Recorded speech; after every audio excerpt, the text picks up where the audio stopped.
The honourable member for Dartmouth South. Thank you, Mr. Speaker.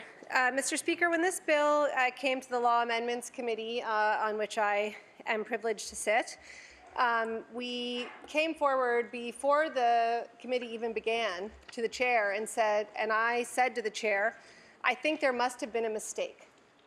I want to give you this amendment that we're bringing forward because I think there must have been a mistake, because we were told by the government that they were introducing legislation to mirror the federal legislation.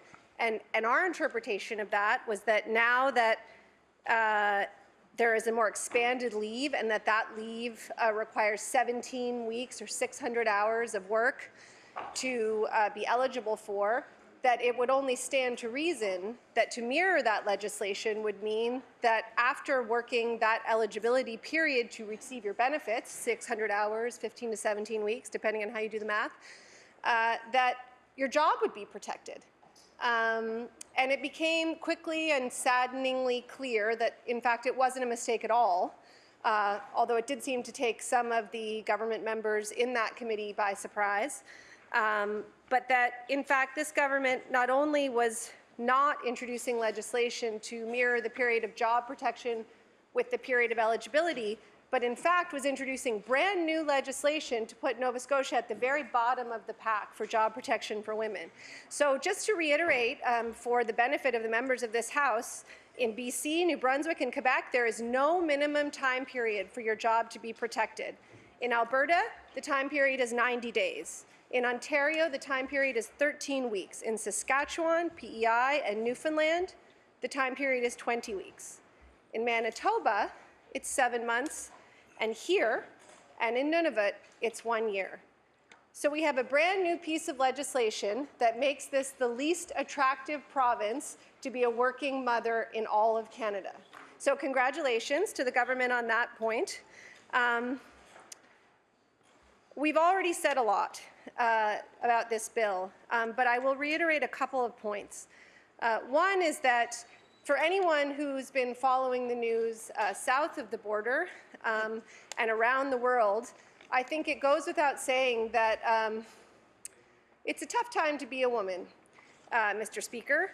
And what we're seeing is a galvanizing of energy around very egregious stories and issues that have been brought forward through the Me Too movement and other channels. But, Mr. Speaker, I would argue that while people get very upset about the outcomes, the stories they hear, the injustices that they see that are blatant and clear, I would argue that we have a role in those here in this legislature, Mr. Speaker, and our role is to change the system so that those outcomes don't occur. And one of the issues we see is the continuingly diminished credibility and ability for advancement of women. So we know that we have fewer women that are board chairs, we have fewer women running Fortune 500 companies, we have fewer women in politics, we have fewer women everywhere you look that people look to as a place of power, with the very notable exception of the caring professions, Mr. Speaker.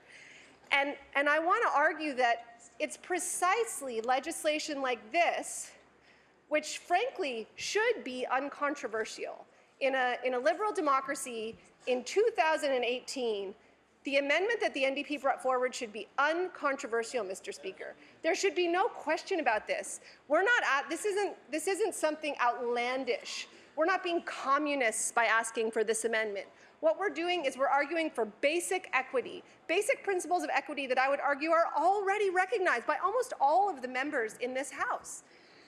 So, Mr. Speaker, we have a role to play. We have a role to play in inequality, and right now we have a choice, which is to erect a barrier, which again is shocking that in this day and age what we're doing is introducing regressive legislation when it comes to women's ability to participate in the workforce, or we can help.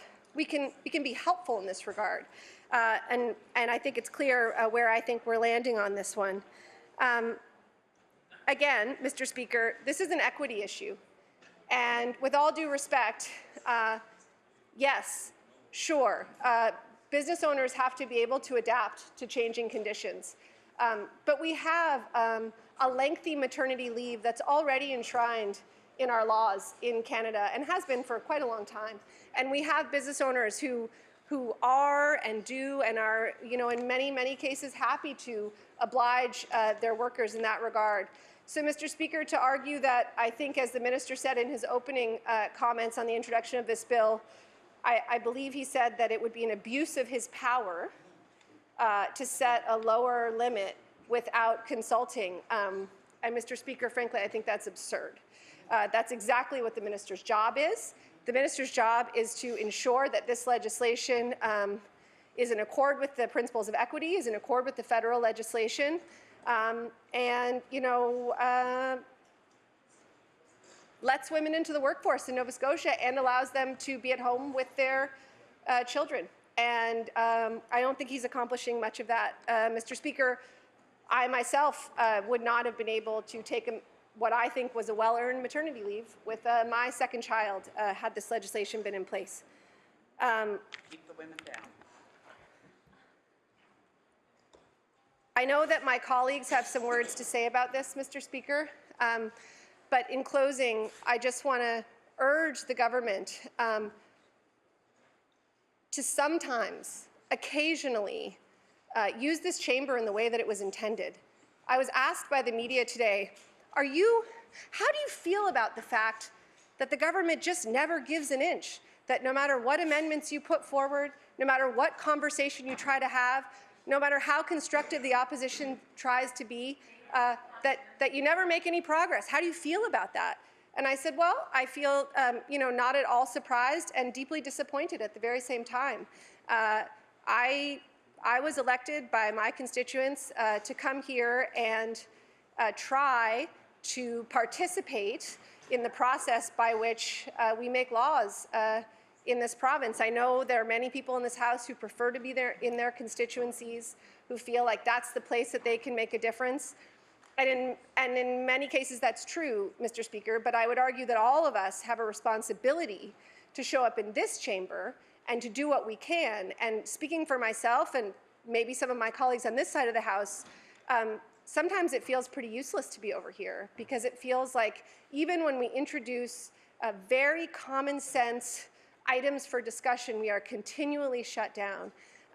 And in this particular case, Mr. Speaker, as I said when I started, this should be an uncontroversial amendment to make it so that women can take a maternity leave once they're eligible for it and have a job to come back to. In 2018, in Nova Scotia, with a Liberal government that talks about their commitment to gender equality, should be uncontroversial. And frankly, it's disappointing and disheartening to be standing where I stand today making these remarks. Thank you.